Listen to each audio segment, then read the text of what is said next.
गर्मी में love marriage, देवरानी वर्सेस अरेंज मैरिज वाली जेठानी की रसोई।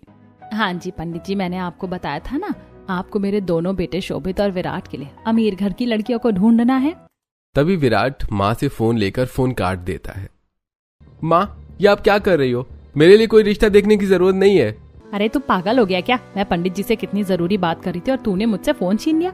और क्यों ना देखूं तेरे लिए रिश्ते, ताकि लोग बाद में आकर मुझे टोके कि मुझे अपने बच्चों की फिक्र नहीं है। ओफो मामा, मैं किसी और लड़की से प्यार करता हूँ और उसी से शादी करूंगा और आप उसका रिश्ता देखने कल चलेंगी। ये मैं क्या सुन रहा हूँ? तुम 2 मिनट बाद में हैरान होना। पहले मैं इससे पूछ लूं कि वो लड़की कैसी है, हमारे स्टैंडर्ड की है कि नहीं। मैं अपने घर में सिर्फ अमीर लड़की लाना चाहती हूँ। हाँ तो माँ, मैंने एक बहुत बड़े बिजनेसमैन की बेटी को पसंद किया है शहर में। आपने ओबेरॉय नाम तो सुना ही होगा ना? तो मैंने आपकी इच्छा पूरी कर दी, अब आप मेरी लव मैरिज कर दो। ठीक है, अगर अमीर है तो सही है, तो कल देख लेते हैं रिश्ता। क्यों रमेश जी? अरे इस घर में मेरा हाँ या ना मायने रखता है कि नहीं? आपस में ही माँ बेटे ने डिसाइड कर लिया। प्लीज पापा मान जाइए, हमारे रिलेशनशिप को 2-3 साल हो गए हैं। मैं पीछे नहीं हो सकता, उसकी फैमिली वालों को पता है। अरे वाह मेरे बच्चे, तूने तो बहुत सही किया। रुक, मैं अभी आया। रमेश फौरन रसोई में जाकर फ्रिज से रसमलाई निकालकर बेटे को खिला देता है, जिससे बेटे का मुंह पूरा भर जाता है। अरे पापा, ऐसे क्यों किया आपने? मैं तो देख रहा हूँ मेरा छोटा बेटा कितना बड़ा हो गया है। माँ बाप की इजाजत देना जरूरी थोड़ी लगता है। अमीर होने का क्या है, लड़की में 36 गुण देखे जाते हैं, कुंडली मिलाई जाती है, वो कोई मायने नहीं रखती है। अरे आप शांत हो जाइए, कल हम लड़की को देख लेंगे, पता ही चल जाएगा सब कुछ। ये देखकर रमेश घर में चला जाता है। 2 घंटे बाद बड़ा बेटा भी ऑफिस से आ जाता है। दीपक खाना बनाकर डाइनिंग टेबल पर ले आई और सब खाते हैं। मम्मी पापा देखो ना, आज मैंने पहली बार YouTube से देखकर खाना बनाया है। गार्लिक बटर नान, दाल मखनी, कढ़ाई पनीर और ये डिजाइनर सलाद भी मैंने काटे हैं। और डेजर्ट में मैंने बटर स्कॉच आइसक्रीम मंगाई है। वाह मेरी बच्ची, इतना सब तूने किस लिए किया? वैसे तो हमेशा मना करती है। अरे मम्मी, कभी कभी दिल कर जाता है कि कुछ अच्छा बनाकर खिलाऊं आप सबको। चलो, कुछ तो इसका मन करता है। सभी लोग दीपा के हाथ का खाना खाते हैं और तारीफ करते हैं। अगले दिन भाई काम पर चला जाता है और मंजू, रमेश, विराट के लिए रिश्ता देखने को प्रेमिका के घर पहुंचते हैं, जहां अरुंधति उनका स्वागत करती है। आइए आइए, नमस्ते जी। मुझे विराट बेटा ने बताया कि आप आज आने वाले हैं, तो मैंने पहले ही सारा इंतजाम कर दिया। आप ही हैं तपस्या की माँ? हाँ जी, तो मैं आप सबके बारे में जानती हूँ। बाय द वे, इसके पापा एक बहुत बड़ी बिजनेस मीटिंग में इन्वॉल्व है, तो वो नहीं है, लेकिन उनकी हाँ है। मैं अपनी बेटी को बुलाती हूँ। तपस्या बेटी, जरा सबके लिए कोल्ड ड्रिंक लेकर आओ। आई मम्मा। तब शॉर्ट ड्रेस में तपस्या सबके लिए ब्लू ड्रिंक लेकर आती है, जिसे देखते ही सबसे पहले रमेश हैरान हो जाता है। हे भगवान, क्या ये हमारे घर की बहू बनने वाली है? माँ जी, पापा जी, ये लीजिए, बाहर बहुत गर्मी है, खुद को तरोताजा करने के लिए ये कोल्ड ड्रिंक पी लीजिए। शुक्रिया बेटी। ऐसा कहकर मंजू और रमेश कोल्ड ड्रिंक को पीते हैं तो रमेश को शराब जैसी महक आती है और मंजू एक घूंट पीकर अजीब सा मुंह बना लेती है। ओहो, ये क्या बेटा, बहुत अजीब सा स्वाद आ रहा है। अरे भाग्यवान, क्यों पिया तुमने इसे? मुझे तो शराब जैसी महक आ रही है। ओहो तपस्या डार्लिंग, तुम्हें ये नहीं देना चाहता, नॉर्मल कोल्ड ड्रिंक ले आती। वाई बेबी, गर्मी बहुत है, इसीलिए मैं फ्रूट बियर लेकर आई हूँ। It's not alcohol. बेटा, हम फ्रूट बियर भी नहीं पीते। ओके पापा जी, मैं आपके लिए ठंडा पानी ले आती हूँ। तब तपस्या रसोई से ठंडा पानी लाकर रमेश और मंजू को दे देती है और अपनी माँ के पास बैठ जाती है।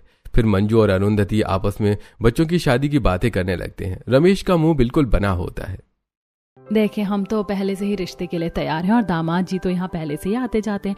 और दहेज वगैरह की आप टेंशन मत लीजिएगा। 10 लाख का कैश, मर्सिडीज की गाड़ी और भी जो सामान है हम वो आपको देंगे। अपनी बच्ची की खुशी के लिए हम इतना तो कर ही सकते हैं।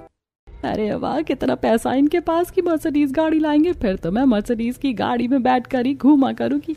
चलो अच्छा है, जैसा चाहती थी वैसी लड़की भी मिल गई और मेरे बेटे की लव मैरिज भी हो जाएगी।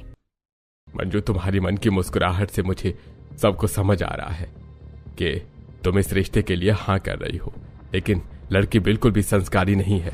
देखो ना कैसे कपड़े पहन कर आई है, हमारे सामने भी नहीं कि सूट सलवार पहनती, संस्कारी के जैसे आई और लाई ही क्या है, शराब। प्लीज पापा, शादी के लिए इनकार मत कीजिए। मैं हाँ कर चुका हूँ, फॉर्मेलिटी के लिए आपको लेकर आया हूँ, और अगर इसे घर में कोई चीज आएगी नहीं तो मैं समझा दूंगा, शादी के बाद हमारे तौर तरीके से रह लेगी। अब तो आपका बेटा भी गारंटी दे रहा है तो मान जाइए। कल भी तुम दोनों ने ऐसा किया, आज भी, तो कर लो अपने मन की। क्या है तुमको? मुझे मेरे बेटे के लिए लव मैरिज बढ़िया लग रही है, मैं तो जरूर करवाऊंगी। तब मंजू हाँ करते हैं और अरुंधति सबका मुंह मीठा करवाती है। घर आने के बाद रमेश ठीक से बात नहीं करता और सोते समय उसे गर्मी लगती है तो फ्रिज खोलकर पानी पीने लगता है। फिर तुमने बिल्कुल ठीक नहीं किया मंजू, बिल्कुल भी ठीक नहीं किया। घर में लक्ष्मी ऐसी आनी चाहिए जो घर को संभाल ले, ना कि मजनू की लैला आनी चाहिए। ये तो ऐसे आ रही थी हमारे सामने जैसे कि कितना जानती हो हमें। मंजू ने भी पैसों की खातिर शादी को मंजूरी दे दी, लेकिन अब अपने बड़े बेटे के साथ में ऐसा नहीं होने दूंगा। मुझे इस घर में सर्वगुण संपन्न बहू लानी ही होगी, वरना इस घर का बेड़ा गर्क हो जाएगा। पानी पीने के बाद रमेश वापस अपने कमरे में आता है और टेंशन के मारी करवट बदलता है, फिर सो जाता है। 2 दिन में ही पंडित जी से वो किसी संस्कारी घर की लड़की को ढूंढ लेते हैं और मिठाई लेकर घर पहुंच जाते हैं। फिर सूट सलवार में इच्छा इनके लिए सत्तू का शरबत लाती है। पापा जी, माँ जी, और आप ये सत्तू का शरबत पी लीजिए, आप सब तरोताजा हो जाएंगे और अगर लू लगी होगी तो आपकी सारी गर्मी उतर जाएगी। हाँ हाँ, क्यों नहीं बेटा, आप तो बहुत समझदार हो। तब रमेश उसे पीता है। रमेश इच्छा की माँ से बातचीत करता है और फिर रिश्ता तय हो जाता है। अगले महीने की शुक्ल पक्ष में दोनों बेटों की शादी धूमधाम से हो जाती है। मंजू बड़े प्यार से अपनी पसंद की लव मैरिज वाली बहू का स्वागत धूमधाम से करती है, जो कि एक्सपेंसिव लहंगे के साथ बिना सिर पर दुपट्टा लिए खड़ी थी। वहीं इच्छा ने मामूली लेकिन सुंदर लहंगा पहना है, जिसमें वो एक घूंघट करके संस्कारी बहू लग रही थी।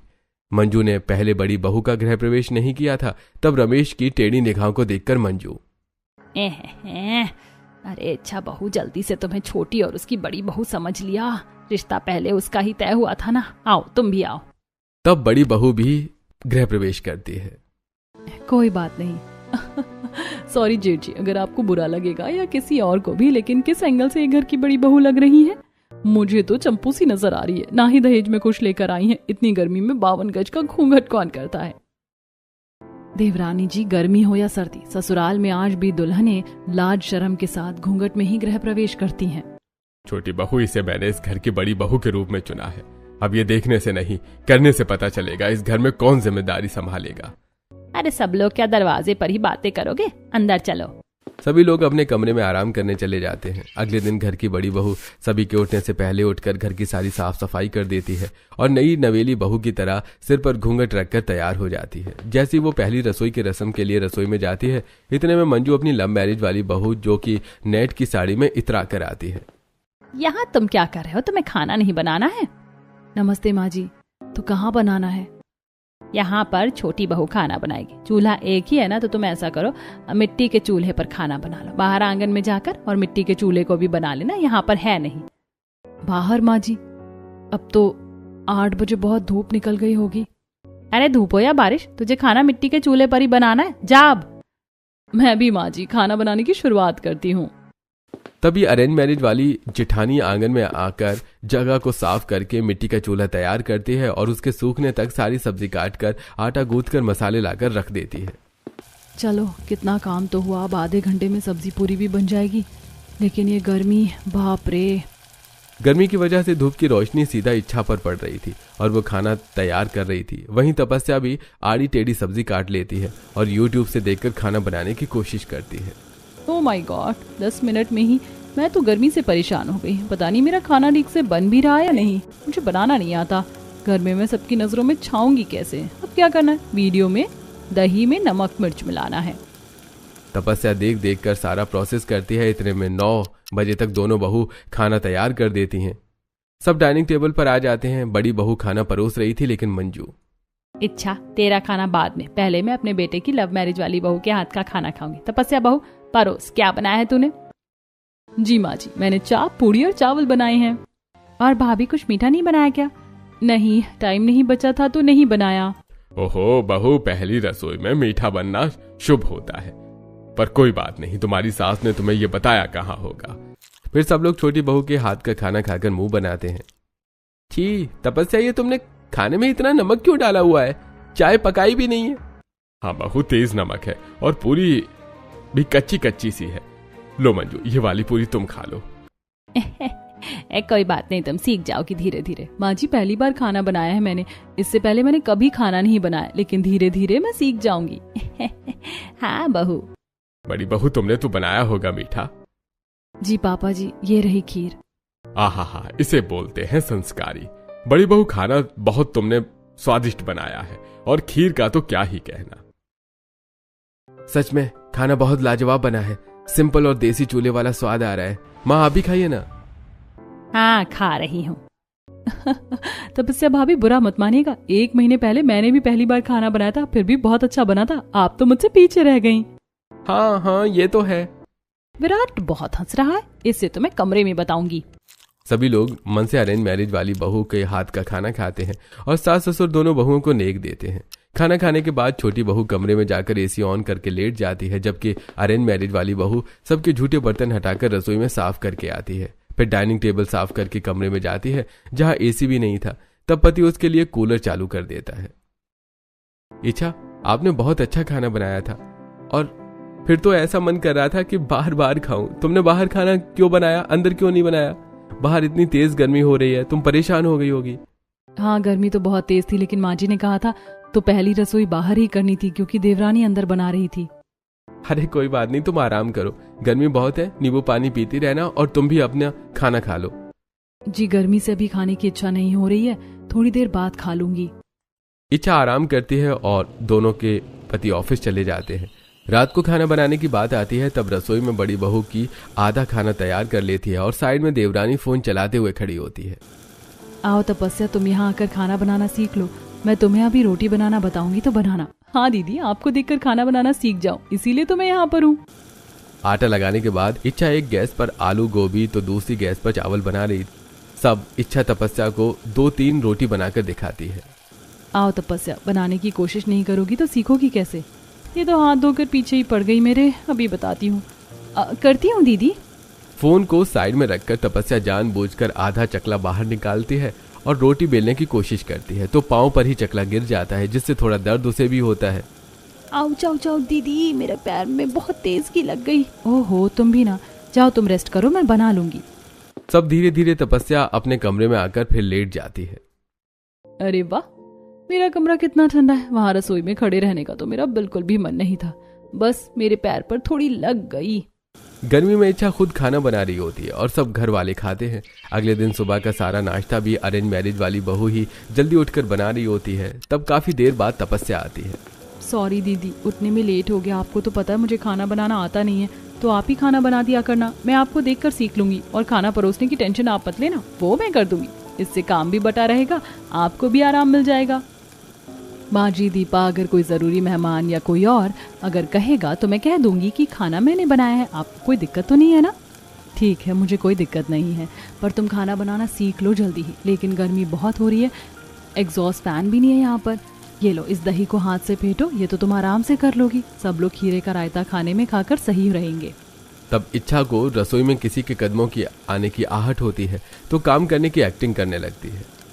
ठीक है दीदी, बनी बनाई पूरियां मैं डाइनिंग टेबल पर ले जाती हूँ और रायता भी वहीं सर्व कर देती हूँ। तपस्या को ये करता देखकर दीपा और मंजू देखते हैं पर चले जाते हैं। कुछ ही देर में सारा खाना बन जाता है। बड़ी बहू पसीने में दर्द हो चुकी थी, जबकि छोटी बीच बीच में एसी वाले कमरे में जा रही थी। फिर सब खाना खाते हैं। माँ जी, पापा जी, आपको रायता कैसा लग रहा है बताइए, मैंने दीदी से बनाना सीखा है। अच्छा है। मैंने तो कहा था मेरी लव मैरिज वाली बहू बहुत अच्छी, खाना बनाना भी थोड़े दिन में सीख जाएगी, क्यों बहू? हाँ माँ जी। ऐसे दिन गुजरते हैं और इच्छा रसोई में खड़ी रहती है, फोन चलाएगी और इसी बीच बार बार एसी वाले कमरे में जाती है और बहाना मार के निकल जाती है। सारा खाना वही अरेंज मैरिज वाली बहू तैयार करती है और जब खाना बाहर लेकर आती है, माँ जी, पापा जी, देखिए मैंने क्या बनाया, आज आप मेरी जरूर तारीफ करोगे। बड़ी बहू अभी भी अंदर खाना बना रही होती। इतने में छोटी बहू झूठ बोलकर सबको खाना खिला देती है, जिससे आप सबको धीरे धीरे तपस्या पर ही यकीन होने लगता है। ऐसे ही दोपहर में ससुर इच्छा को आवाज देता है। इच्छा रसोई में सब्जी काट रही होती है। पापा जी बुला रहे हैं, देखती हूँ मैं क्या काम है। दीदी आप ये कर लो। तब लव मैरिज वाली बहू रमेश के पास आती है। पापा जी बोलिए, दीदी तो अभी आराम कर रही है, मैं कर देती हूँ। अरे बहू, बाहर बहुत गर्मी हो रही है, सुबह में पौधों में पानी डालना भूल गया, तुम पौधों में पानी डाल दो और मेरे लिए नींबू पानी बनाकर ले आना। ठीक है पापा जी। तपस्या जेठानी के पास जाकर काम बता देती है और जेठानी ससुर के नाम से खुद नींबू पानी बना देती है और बाहर कड़ी धूप में जाकर सारे पौधों में पानी भी डालती है। बाप रे, बहुत तेज गर्मी है, मेरे तो पैर जल रहे हैं चप्पल में भी। जल्दी से पानी डालकर अंदर जाऊं। मेरा ये हाल है तो बेचारे इन पेड़ पौधों का क्या हो रहा होगा। अभी वापस रसोई में जाकर खाना भी बनाना है। इच्छा ये काम करके रसोई में वापस आती है, तब आराम करती हुई तपस्या जेठानी के पास आती है। दीदी आप कहाँ जा रही हैं? मैं ही नींबू पानी बना देती हूँ, आप अभी बाहर धूप से आई हो ना। ठीक है, ये लो। तपस्या नींबू पानी लेकर ससुर के पास जाती है। ये लीजिए पापा जी, आपका ठंडा ठंडा नींबू का पानी। और हाँ, मैंने गार्डन में भी सारे पेड़ पौधों में पानी डाल दिया है। बहू, ये शरबत बड़ी बहू ने नहीं बनाया, तुमने बनाया है। हाँ पापा जी, इतना पसीना मुझे यूं ही थोड़ी ना आ रहा है। पहले मैं बाहर पानी डालने गई, कितनी तेज धूप थी कि थोड़ी देर और रहती तो चक्कर आ जाते, और फिर आपके लिए नींबू पानी ले आई। दीदी तो आराम से मेरे कमरे में लेटी हुई है, उनके कमरे में एसी जो नहीं है। आजकल दीदी कुछ काम भी नहीं करती जब से मैंने खाना बनाना सीख लिया है। मुझे तो पहले से ही पता था मेरी लव मैरिज वाली बहू ही अच्छी है। अरेंज मैरिज वाली बहू सिर्फ संस्कारी दिखाने का ढोंग करती है। बेचारी इच्छा इतनी तेज गर्मी में काम करती है कि उसके माथे से पसीना लगातार टपकता है। एक हाथ से सब्जी चलाती है और दूसरे हाथ से पल्लू से चेहरा पोंछती रहती है। हे भगवान, आज तो रसोई भट्टी बन गई है। मुझे तो लगता है कि कहीं मैं ही चक्कर खा के ना गिर जाऊं। अपने लिए भी नींबू पानी बना लेती हूँ। उधर तपस्या कमरे में एसी में ठंडी लस्सी पी रही होती है। आहा, ना काम करके कितना मजा आ रहा है। इस घर में सब पागल है और सबसे ज्यादा मेरी अरेंज मैरिज वाली जेठानी। बेचारी सारा दिन गर्मी में मर मर के काम करती है और क्रेडिट मैं ले रही हूँ। खाना बनाने के बाद इच्छा अपने कमरे में बैठकर नींबू पानी पीती है। कूलर भी गर्म हवा फेंक रहा होता है। सब मंजू और दिखाओ उसे कहते हैं। ओहो, तो महारानी अब अपने कमरे में आराम फरमा रही है। मतलब तपस्या बहू सही बोल रही थी, उसने कोई काम नहीं किया। अब तो माँ मुझे भी काम करती नजर नहीं आती। कुछ देर बाद दोपहर में सब लोग खाना खाते हैं तो लव मैरिज वाली बहू की तारीफ होती है। अरे वाह छोटी बहू, तू तो अब बहुत अच्छा खाना बनाती है। हाँ भाभी, आपने जल्दी ही सीख लिया। मुझे और सब्जी दीजिए। कितने दिन हो गए इस घर में, लेकिन अभी तक मेरी तारीफ किसी ने नहीं की। खाना तो रोज मैं ही बनाती हूँ, लेकिन तारीफ तपस्या की हो रही है। ये कब लोगों को सच बताएगी कि खाना मैं बना रही हूँ, या फिर खुद ही बनाना सीख ले। मुझे मना किया हुआ है। इच्छा को मन ही मन बुरा लगता है। एक तरफ गर्मी में इच्छा संस्कारी बहू बनकर सिर पर पल्ला लगाती है, वहीं तपस्या अब घर में कैजुअल कपड़े पहनने लगती है और स्टाइलिश साड़ियां, और घर वालों को इम्प्रेस करने के लिए मंजू को साथ में मर्सिडीज गाड़ी में बिठाकर मॉल ले जाती है और फिर अच्छी अच्छी शॉपिंग करती है। माँ जी, ये खास 22 कैरेट गोल्ड नेकलेस आपके लिए, और गर्मी के हिसाब से ये हल्की साड़ी आपके लिए। पापा जी के लिए भी मैं अभी मिक्स फ्रूट ले जाऊंगी। तू तो बड़ी प्यारी बच्ची है बहू। एक वो है जो घर में किसी के बारे में कुछ नहीं सोचती। इस सब के लिए मेरे मन में और अच्छाई जाग जाएगी। तपस्या मंजू के साथ वापस आती है और घर आकर सबको कुछ न कुछ देती है। दीपा देखो, गर्मी बहुत है तो मैं सबके लिए कुछ लाई हूँ। ये तुम्हारे लिए टम्बलर है ताकि तुम हाइड्रेट रहो, और पापा जी के लिए मिक्स फ्रूट चाट, और जेठ जी आपके लिए लाइट शर्ट, और विराट तुम्हारे लिए समर कूल कॉट सेट, और दीदी आपके लिए साड़ी लाई हूँ। आप तो हमेशा बंधन कर रहती हो तो इसे कल जरूर पहनना। ठीक है। देख, मेरी लव मैरिज वाली बहू घर वालों के बारे में कितना सोचती है। और एक ये है, और इसके घर वाले ना गर्मी में ससुराल में कुछ भिजवाए और ना ही दहेज दिया। अरे तुम ये क्या बात लेकर बैठ गई हो, शांत रहा करो। तपस्या भाभी आप बहुत अच्छी हैं। इच्छा भाभी आपको भी कुछ सोचना चाहिए हमारे लिए।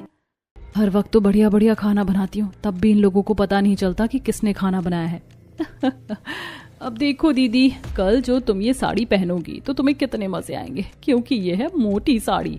अरे मैं तो भूल ही गई, घर पर कल तुम्हारे दूर के बुआ फूफा आने वाले हैं, तो दोनों बहू अच्छे से घर की और खाने पीने की तैयारी करना। जी माँ जी। इच्छा रात में भी गर्मी में इतना परेशान होकर खाना बना रही थी कि खाना बनाते बनाते गर्म तवे से उसका हाथ जल जाता है। मेरा हाथ, ये तो गर्मी में और जलन कर रहा है। अब बाकी की रोटी कैसे बनाऊंगी? तपस्या जरा तुम रोटी सेक लो, आज मेरा हाथ जल गया। बस 2 रोटी बनानी रहती है। ठीक है दीदी, आप अपने कमरे में लेट जाओ, कुछ कोलगेट वगैरह लगा लो या बर्फ का पानी ले लो। हाँ। चिल्ला चिल्ला कर तपस्या इच्छा की परवाह करने की कोशिश करती है, उसको बर्फ का पानी देती है और रोटी बनाती है। आवाज सुनकर रमेश और मंजू आते हैं।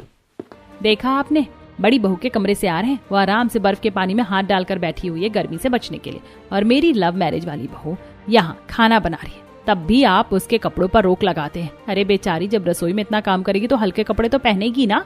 सही कह रही हो तुम, आजकल बड़ी बहू कोई काम करती हुई नजर नहीं आती। इतने में बर्फ की कटोरी रखने इच्छा आती है और पीछे खड़ी होकर सब सुन लेती है तो उसकी आंखों में आंसू भर आते हैं। गर्मी में खड़े होकर पूरे दिन खाना मैं बनाती हूँ और अब पापा जी भी उस पर यकीन करने लगे। सही है। कुछ देर बाद सब लोग बैठकर खाना खाते हैं। तब जले हुए हाथ की वजह से गर्म रोटी पकड़ी नहीं जाती तो खाने पैसे इच्छा उठ जाती है। बहुत दर्द हो रहा है। अरे तेरे से खाना नहीं खाया जा रहा है, एक तो बनाती भी नहीं है जबकि तपस्या ने बनाया है सब, और खा भी नहीं रही। ऐसी बात नहीं है माँ जी, बस सब तेरे नाटक हैं। खाना है खा, नहीं खाना मत खा। ये सुनकर इच्छा कमरे में चली जाती है। तब खाना खाकर एक प्लेट शोभित लेकर आता है। क्या हुआ, तुम इतनी उदास क्यों हो इच्छा, और खाना क्यों नहीं खाया? जले हुए हाथों से कैसे खाना खाऊं जी? शोभित उसकी जली हुई उंगलियां देखकर परेशान होता है। ये भगवान, तुम्हारा हाथ जल गया, इसका मतलब खाना तो तुम नहीं बनाया। और फिर माँ ऐसा क्यों कह रही थी कि तुमने नहीं बनाया? क्या करूं, सबको ऐसा ही लगता है कि मैं कोई काम नहीं करती, जबकि वो कोई काम नहीं करती। एसी में बैठी रहती है, लेकिन मैं भी ये बात किसी को प्रूफ नहीं करना चाहती। किसी को अगर मेरी तकलीफ दिखाई दी तो देख लेंगे। आप किसी से कुछ मत कहना। क्यों ना कहूं, मुझे तुम्हारी फिक्र है, मैं तो कहूंगा। आपको मेरी कसम। तब शोभित चुप हो जाता है और अपनी पत्नी को अपने हाथ से खाना खिलाता है। ये दृश्य देखकर देवरानी और सास ससुर के कान भर देती है। बताओ, लव मैरिज होकर विराट मेरी नहीं सुनते, और अरेंज मैरिज वाली दीदी को देखो कैसे भाई सबको अपने बस में कर लिया है। सही बोली बहू तू। अगले दिन इच्छा ने तपस्या की दी हुई मोटी साड़ी पहनी थी जिसमें उसे और भी ज्यादा गर्मी लग रही थी। फिर भी वो घर की साफ सफाई से लेकर चारों चूल्हे पर खाना बना रही थी, जिससे रसोई में गर्मी और भी ज्यादा धधक रही थी। उसी टाइम लाइट भी चली जाती है। हे भगवान, एक तो धूप की रोशनी सीधा रसोई में आ रही है और 4 चूल्हे भी जल रहे हैं। अभी लाइट भी चली गई। सोचा था खाना बनाकर कमरे में बैठूंगी, पर कमबख्त ये लाइट ही चली गई। उफ, ये साड़ी तो मुझसे नहीं पहनी जा रही है। अरे वाह, लाइट जाने के बाद भी मेरा कमरा कम से कम 15-20 मिनट ठंडा रहेगा, और वो पागल अरेंज मैरिज वाली बहू गर्मी में ही सड़ रही है। कुछ देर बाद भी मेहमान नहीं आते। इतने में तपस्या एसी की हवा खाने कैफे चली जाती है, जहाँ ठंडा ठंडा कोल्ड कॉफी पीती है। वाह तपस्या, तूने तो कमाल कर दिया। बेस्ट बहू का अवार्ड तुझे ही जाता है। अच्छा हुआ मैं उस गर्मी से निकलकर यहाँ आ गई। अरे घर से कॉल। हेलो माँ जी। अरे बहू, तू बिना बताए कहाँ चली गई है? वो माँ जी मेहमान आने वाले होंगे और लाइट भी नहीं है, तो मैंने सोचा जब तक कोल्ड ड्रिंक ही ले आऊं। वाह मेरी बहू, तू तो बहुत सोचती है। ठीक है, आजा। तब तपस्या कॉल काटकर घर पर कोल्ड ड्रिंक लेकर आती है। इतने में लाइट भी आ जाती है और अच्छा खाना लेकर जाती है। उसके हाथ से जबरदस्ती ट्रे लेकर तपस्या खाना परोस देती है। नमस्ते बुआ जी, फूफा जी, आपने खाना खा लिया? मैंने बनाया, बताना कैसे बना है। आह छोटी बहू, तुमने खाना तो बहुत स्वादिष्ट बनाया, इसीलिए मैं बाकी रिश्तेदारों की तरह तुम्हारे कपड़ों पर नहीं जाऊंगी। तुम सुंदर भी लग रही हो, लेकिन संस्कारी बहू क्या रसोई में नहीं जाती? क्या वो पूछने भी नहीं आई? अरे ऐसी है, वो कुछ काम धाम नहीं करती, सारा काम मेरी लव मैरिज वाली बहू करती है। इतने में आम का पन्ना लेकर अरेंज मैरिज वाली बहू आती है और पैर छूती है। ओहो, आ गई बहू। नमस्ते बुआ जी, फूफा जी। दीदी, आपसे पहले मैं कोल्ड ड्रिंक और खाना लाकर दे दी हूँ। अब आम पन्ना कोई नहीं पिएगा, ये ले जाइए। बहू, सिर्फ संस्कारी नौटंकी करने से घर नहीं चलता। बहू के रसोई वाले फर्ज भी निभाने होते हैं, जो तुमसे अच्छा छोटी बहू निभाती है। इच्छा को बुरा लगता है, लेकिन वो शांत रहती है। ऐसे ही मंजू दोनों बहू को ग्रोसरी का सामान लेने के लिए दिन में 2 बजे धूप में भेजती है, लेकिन चंट देवरानी बहाना बनाकर वहां से निकल जाती है। और जब जिठानी सारा सामान घर ले आती है तो वो भी उसी टाइम पहुंचकर जिठानी को अंदर एसी में बैठने को भेजती है और खुद भारी सामान अंदर रखने की कोशिश करती। तब सास ससुर, अरे बहू, इतना भारी सामान तुमसे नहीं उठेगा, इतनी गर्मी में तुम भी ये सामान ला रही हो, क्या बड़ी बहू कहाँ है? हाँ, वो भी तेरे साथ गई थी ना। हाँ माँ जी, पापा जी, लेकिन दीदी ने कहा मुझे गर्मी लग रही है, मैं घर जा रही हूँ। तू ये सारा सामान घर लिया तो मैं ही ले आई। ये भगवान, ये बड़ी बहू कितनी चंट है, घर का एक ढेले का काम नहीं करती। इसको तो मैं बताती हूँ। रहने दीजिए माँ जी, उन्हें कुछ मत कहिए, उनको भी तो गर्मी लगती है ना। कोई बात नहीं, भले ही मुझे हीट एलर्जी हो जाती है तो। मंजू घर में अंदर आने के बाद बहू को एसी में बैठा देखकर बहुत खरी खोटी सुनाती है, जिससे उसकी आंखों से आंसू निकल आते हैं और कमरे में जाकर इच्छा बहुत ज्यादा रोती है। उसकी ये बात ससुर और मंजू सुन लेते हैं। इस घर में 2 महीने होने को आए, किसी को मेरे हाथ का स्वाद अभी तक नहीं पता चला कि मैं कैसा खाना बनाती हूँ। जबकि मेरी देवरानी कभी खाना नहीं बनाती, भले ही मेरा हाथ जल जाए या गर्मी में मैं पूरे पसीने में भीग जाऊं। अभी भी घर से मैं ही सामान लाई थी और खुद पता नहीं कहाँ चली गई और सबको ये दिखा दिया कि मैं खाली हाथ आई। ऐसी लानत जिंदगी से तो मौत अच्छी है। हे भगवान, ये हमसे क्या गलती हो गई जी। खाना तो सच में बड़ी बहू ही बना रही है और मैं आंखें बंद करके तपस्या पर विश्वास कर रही हूँ। मैं भी अपनी बहू को समझ नहीं पाया। चिंता मत करो बहू, हमने सब कुछ सुन लिया है। अब तुम्हारी देवरानी को सबक सिखाने का वक्त आ गया है और हो सके तो हमें माफ करना। मम्मी जी, पापा जी, आप। हाँ, हम तुझे जैसा बोले वैसा करना और आज भी ऐसी एक्टिंग करना, हम उसे देखना चाहते हैं। जी माँ जी। तब सास ससुर एक्टिंग करते हैं और जब रात का खाना बन रहा होता है तब भी इच्छा ही खाना बनाती है और साइड में देवरानी इतराती है। दीदी, अब तो चाहकर भी कोई आपकी तारीफ नहीं करेगा, इसीलिए खाना बन जाए तो मुझे बुला लेना, मैं सबको बाहर दे दूंगी और अपना मुंह ऐसे ही बंद रखना। देख लेना, जो तुम मेरा रसोई का क्रेडिट खाती हो, एक दिन सबको सच्चाई पता चल जाएगी। अरे दीदी, मुझे नहीं आता खाना बनाना, गर्मी से दिमाग खराब हो रहा है। देखो तुम्हारी बहू कितनी अड़ियल है। कुछ देर बाद फिर से मंजू बहू को डांटने का नाटक करती है। अगले दिन सास ससुर की एनिवर्सरी होती है। तब सारा काम मंजू लव मैरिज वाली बहू को देती है और अरेंज मैरिज वाली बहू से बीमार होने का नाटक करने को कहती है। तब सुबह, कुछ नहीं आता, निकम्मी है ये अरेंज मैरिज वाली। तपस्या बहू, जा हलवाई वाले से बड़े बर्तन ले आओ और बाहर आंगन में खाना बनाना शुरू करना, 50 गेस्ट आएंगे। ये सुनते ही तपस्या की हालत खराब हो जाती है और इच्छा अंदर आराम करती है। तपस्या उसे बुलाती है तो, मैं कैसे जा सकती हूँ, मेरी तबीयत खराब है, माँ जी गुस्सा करेंगी, वैसे भी तुम उनकी फेवरेट हो। इच्छा के इनकार करने से कड़ी धूप में तपस्या बाहर जाती है। सास कार ले जाने के लिए भी मना कर देती है। वो हलवाई वाले बर्तन रेडी के सहारे बड़ी मुश्किल से घर लाती। इतने में हाथ मुंह धोती है तो बड़ी बहू बर्तन उठाकर अंदर रखती है। माँ जी, मैं आ गई, आपका सारा सामान लेकर। तपस्या ने तो मना कर दिया था, मुझे ही जाना पड़ा। अरे बहू, तुमने क्यों तकलीफ करी? तपस्या बहू, बाहर आओ। जब उसकी तबीयत खराब है तो तुमने उसे क्यों बाहर धूप में भेजा? पापा जी, मैं इतने भारी बर्तन लेकर आई, दीदी तो अंदर थी, वो तो गई भी नहीं, झूठ बोल रही हैं। ये झूठ बोल रही है पापा जी, ये मेरे कमरे में आई थी बोलने की, लेकर आओ तो मैं लेने गई, ये तो यहीं बैठी थी। तपस्या बहू, मुझे तुझसे ये उम्मीद नहीं थी। माँ जी, मैं सच बोल रही हूँ, इतनी गर्मी में परेशान होकर ये सब लेकर आई हूँ, बर्तन भांडे, तो मेरा क्रेडिट क्यों खा रही हो दीदी?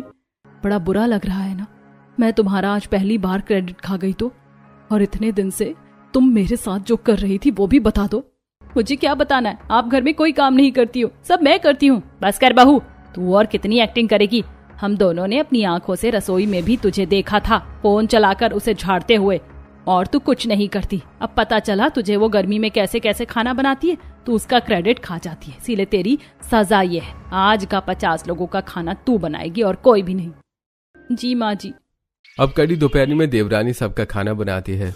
कहीं पूड़ी जलती है तो कहीं बड़े पति लेकर सब्जी को चलती है तो कहीं चावल को काम करते करते उसकी ऐसी तैसी हो जाती है। तब पूरे पसीने में भीग कर सास के पैरों में गिर जाती है।